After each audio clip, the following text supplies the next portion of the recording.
been walking along the Los Vaqueros trail, and we've come to the water tank that's at the intersection with the West Loop Trail. It's a spectacular place. You've got the steep, dark slopes of Morgan Territory Ridge rising above you, lots of woodland and chaparral, grasslands in front of you, and then to the right across Cowboy Cove, you've got the new peninsula that has a brand new trail along the ridge, which is the loop part of our hike here. There are 3 kinds of oaks you're likely to see around here. First, the huge, solitary oaks with deeply lobed leaves. Those are valley oaks, known to the Spanish as prayer oaks, because their long limbs seem to be bending down to pray.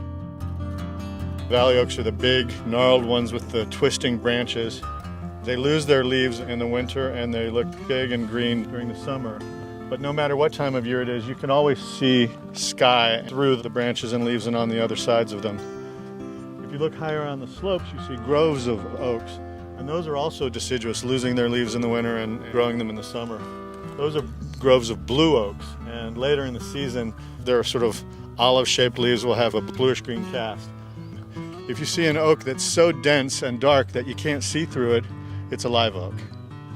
And of course, the constant companion of the oaks are big globular masses of mistletoe hanging from their branches, which people think of as a parasite, but which feeds lots of birds that are attracted to the berries and may provide some sort of commensal benefit to the oaks as well.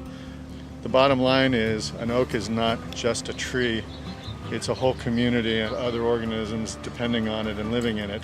In a landscape as bare and grassy as this one, the oaks are often crowded with birds.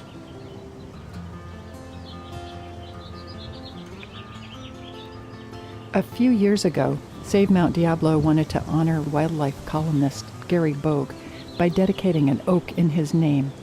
They said he could choose any oak he wanted at their Chaparral Spring property. And he ended up picking up one of the most broken down, gnarled trees on the property because in his mind, it was one of the best for wildlife habitat. It was going to provide the most kinds of habitat for all these cavity nesters and other birds.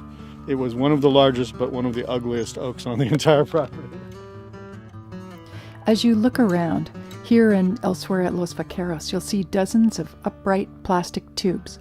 They're part of an effort to replace the oaks that were drowned when the reservoir was first filled in the late 1990s.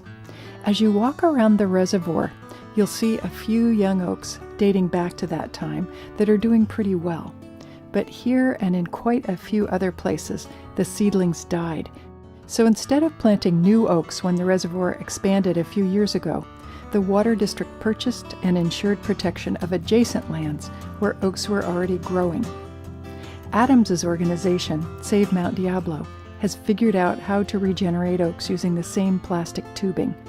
But it hasn't been easy. Teams of volunteers deliver a gallon of water to each seedling every 3 weeks in the dry season and keep it up for 3 to 4 years. It's an art as well as a science to do regeneration, and it's such a new activity that we're learning lessons in every project. Now continue along the Los Vaqueros Trail past a dense stand of oaks. It's often a good place for birding. In the drought winter of 2014, our sightings included several Lewis's woodpeckers. They have a deep, steady wing beat like a crow and a gently swooping flight, but the telltale sign is their iridescent pink and green plumage. Stop in 20 minutes or so when you get to the Ordway Red Barn.